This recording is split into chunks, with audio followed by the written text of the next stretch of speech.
হতাশা তো সারা বঙ্গের মানুষ এবং সারা ভারতবর্ষে এই কারণে যাওয়া উচিত যে আমরা এতদিন একজন দানবকে লালন পোষণ করে বড় করেছি এবং তাদেরকে পুলিশে রেখেছি। সব থেকে বড় কথা, যার সাথে এই ঘটনাটা হয়েছে সেও একটা সাধারণ ঘরের মেয়ে। কাল আপনার মেয়ে যে ওইভাবে যাবে না, ডাক্তারি পড়বে না, তার কোনো মানে নেই। তারাও একদিন হবে, তাদের সুরক্ষার্থে আমরা এটা করছি। প্লিজ আমাদের ভুল বুঝবেন না।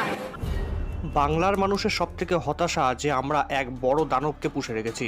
আমরা আরজি করের ঘটনায় সিবিআই তদন্ত চাই, পাশাপাশি তদন্তের সম্পূর্ণ বিষয় প্রতিদিন সাংবাদিকদের মাধ্যমে সকলকে জানাতে হবে এবং 12 ঘন্টার মধ্যে আরজি করের মেডিকেল কলেজের প্রিন্সিপাল এবং চেস্ট মেডিসিন বিভাগের প্রধানকে লিখিত আকারে কৈফিয়ত দিতে হবে যে এই ঘটনা কেন ঘটল। আরজি কর মেডিকেল কলেজের ডাক্তারি পড়ুয়ার মৃত্যুর ঘটনায় এবার কল্যাণী এইমসে আন্দোলনে নেমে এই রকমই জানালেন ডাক্তাররা। আজ কল্যাণী এইমস হাসপাতালের ভেতরেই তারা একটি বিক্ষোভ মিছিল করেন। পাশাপাশি তারা এও বলেন, যেহেতু আমাদের কর্তব্য মানুষের চিকিৎসা করা, তাই আমরা চিকিৎসা বন্ধ রাখতে পারিনি। তবে যতদিন না পর্যন্ত সঠিক বিচার হচ্ছে ততদিন পর্যন্ত আমরা আন্দোলন চালিয়ে যাব। অন্যদিকে রাজ্যের বিভিন্ন জায়গা থেকে চিকিৎসা করাতে এসে হতাশ হয়ে ফিরতে হচ্ছে অনেক রোগীকেই। বাইরে থেকে আসা রোগীরা জানাচ্ছেন, বাইরে থেকে এসে ভিতরে গিয়ে দেখি ডাক্তার দেখছেন না, তাই বাধ্য হয়ে ফিরে যেতে হচ্ছে। কাউন্টার থেকে বলা হচ্ছে ডাক্তার নেই। আরজি করের ঘটনার জেরেই বন্ধ রেখেছেন তারা। ইন্ডিয়ার পিজিটি দিদি, তার সাথে যেভাবে যৌন হেনস্থা এবং তার খুন করা হয়েছে এক দানবীয় প্রকৃতিতে, সেটা আমরা ডাক্তারি রেসিডেন্ট, নার্সিং অফিসার, আমাদের সুলভ স্টাফ, আমাদের ফ্যাকাল্টিরা, তারা কেউ মেনে নিতে পারছে না। তারা আমাদের সবার সাথেই আসেন, কিন্তু একই সঙ্গে আমাদের পেশেন্ট দেখাটাও আমাদের কর্তব্য, কেননা আমরা শপথ নিয়েছি যে আমরা পেশেন্ট দেখব। সুতরাং শুধু আমরা অ্যাজ এ রেসিডেন্ট, ইন্টার্ন খালি এই প্রোটেস্টে আছি, কিন্তু ফ্যাকাল্টিরা তারা একই সঙ্গে পেশেন্ট দেখছেন। যদি কোনো সময় এমার্জেন্সিতে পেশেন্ট আসে, সেই ক্ষেত্রে আমরাও পেশেন্ট দেখায় যোগ দেব। কিন্তু আজকে আউটডোর পরিষেবা বন্ধ। আউটডোর পরিষেবা আমাদের কলেজে বন্ধ নয়, কেননা আমাদের ফ্যাকাল্টিরা পেশেন্ট দেখছে। না না না, সবাই তো হতাশার মধ্যে চলে যাচ্ছেন।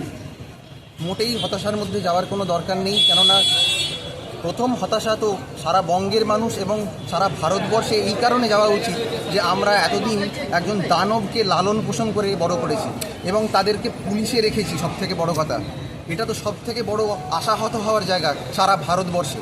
আপনারা যে পথে নামলেন, কি সিবিআই তদন্ত? আমরা অবশ্যই সিবিআই তদন্ত চাইছি।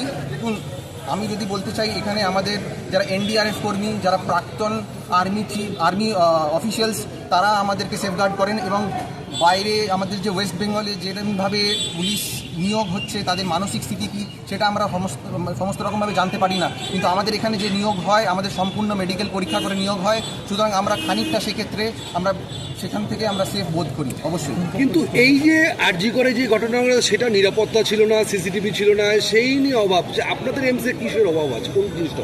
আমাদের এইমসে এখন আমরা ইন সলিডারিটি আমরা আরজি করের সাথে দাঁড়িয়েছি, কিন্তু আমাদের এইমসে প্রায় সব জায়গায় যেখানে সিকিউরিটি দেওয়া দরকার, সেখানে আমাদের ডিপার্টমেন্ট এবং অথরিটি আমাদের দিয়েছেন এবং আমাদের এনাফ প্রোটেকশন দিয়েছেন। সেটুকুনি আমরা। সে জায়গায় দাঁড়িয়ে আর একটা প্রশ্ন উঠে আসছে যে রাজ্য পুলিশের উপরে কি আপনাদের কোনো আস্থা নেই?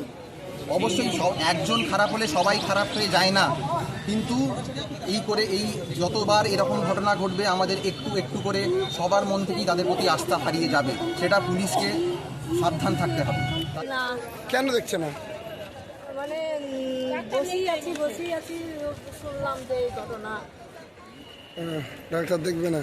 না, ডাক্তার আসেনি, গরিব মানুষ, এবার মানে যার সেটাই যদি না হয়, পয়সা খরচ করে ডাক্তাররা কি কারণে দেখছে না সেটা কিছু বলা যাচ্ছে না, বলছে না। সেটা বলেছে কি না তা সঠিক। ডাক্তার নেই, তাই আউটডোর থেকে ডাক্তার নেই, সেটাই। আউটডোর থেকে সবাই ফিরে যাচ্ছে। হ্যাঁ।